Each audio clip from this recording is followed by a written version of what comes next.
Allah sangat mengutuk orang yang menyogok, orang yang menerima sogok, dan orang yang menjadi perantara sogok. Itu dilaknat oleh Allah. Walaupun orang itu akibat menerima sogok kaya sekian triliun, tapi kadang-kadang jantungnya bermasalah, kesehatannya pasti bermasalah, dan jiwanya selalu gelisah. Takkan pernah tenang hatinya, takkan pernah bersih jantungnya. Orang-orang yang berbuat dosa itu senantiasa menjelma dosa-dosa itu dalam mimpinya, dalam hidupnya selalu gelisah. Karena itu sesuai dengan bulan Syawal. Syawal bulan ini itu artinya peningkatan.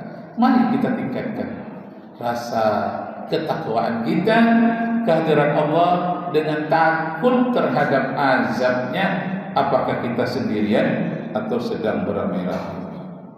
Bagaimana pejabat negara kalau ketakwaannya tidak kuat? Dia akan melakukan korupsi, seperti yang banyak terjadi, sampai 9 orang ditangkap di Pertamina dengan korupsi 968,5 triliun, hampir 1000 triliun. Kemudian ada PT Timah dengan 300 triliun digondol oleh para pejabatnya. Bank Indonesia 138 triliun, PT Duta Palma 78 triliun, PT PBI 37,8 triliun, Asabri korupsi 22,7 triliun, PT Jiwasraya 16,8 triliun, PT Musimas 12 triliun, PT Garuda Indonesia 9,37 triliun, Kominfo 8 triliun. Masya Allah. Kalaulah yang dikorupsi oleh para pejabat ini dikembalikan kepada rakyat Indonesia, tidak ada di Indonesia ini rakyat yang miskin lagi, kaya-kaya semua. Tapi akibat koruptor itu rakyat menjadi merana, apa-apa yang dibeli mahal, pajak semakin bertambah.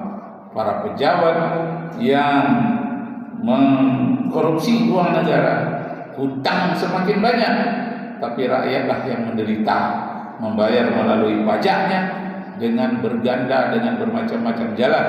Masya Allah. Karena itu kita berdoa kepada Allah agar mendapatkan para pejabat, para pemimpin yang takut akan azab Allah. Kalau hanya azab di dunia bisa lari, orang bisa lari, bisa membeli saksi-saksi bohongan. Tapi yakinlah, kalau dia beriman, bertakwa kepada Allah, dia yakin bahwa pengadilan Allah nantinya tidak akan bisa membayar hakim, tidak bisa menyogok jaksa, tidak bisa membayar saksi-saksi palsu, tidak bisa.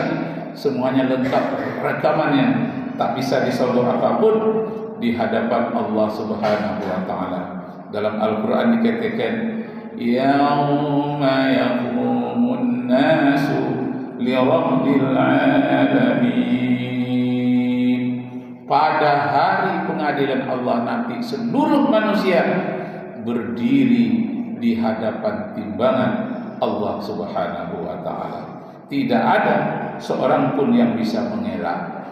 Nah, barulah menyesal, terasa bahwa hidup sebentar di dunia ini, mengapa digunakan untuk hal yang rakus? Mengapa hidup yang sebentar ini bukan digunakan untuk amal-amal yang soleh? Dan itulah alasan dari Kapolri zaman dulu yang namanya Iman Santoso itu tidak mau menerima sogok sedikit pun, punya rumah pribadi pun tidak. Kenapa? Aku tak mengharapkan sedikit pun kebahagiaan di dunia ini demi kebahagiaan akhirat. Mar'i Muhammad juga begitu. Apalah miliar-miliaran duit di dunia ini, tak ada artinya dengan hidup satu hari di akhirat kelak.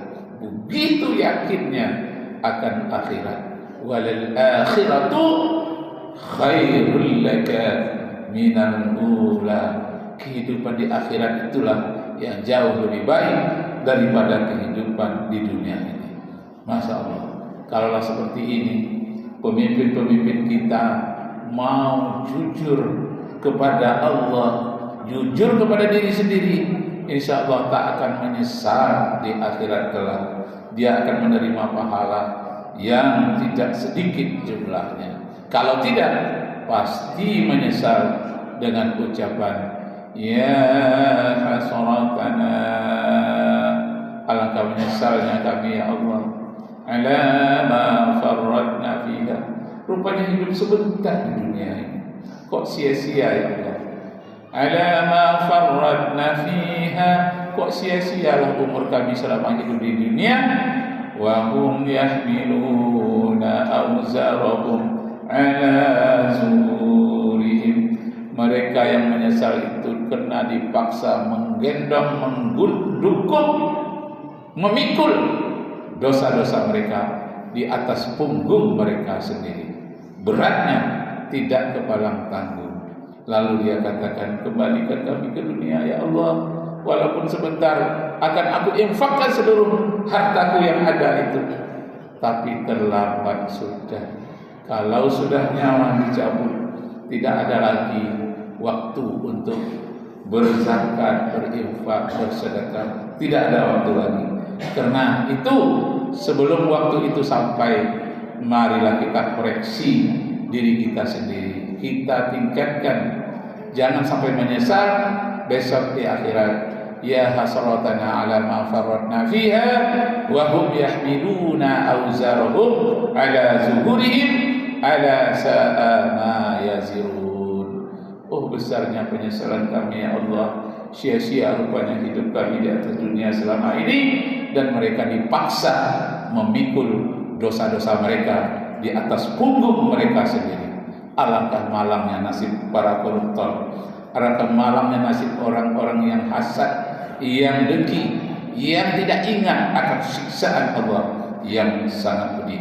Mudah-mudahan kita termasuk orang-orang yang benar-benar melakukan syawat peningkatan keimanan dan ketakwaan kita. Barakallahu li wa lakum fil Qur'anil azim wa nafa'ani wa iyyakum bima fihi minal ayati wa dzikril hakim. Aqulu qawli hadza wa astaghfirullahal azim li wa lakum wa li sa'iril muslimin.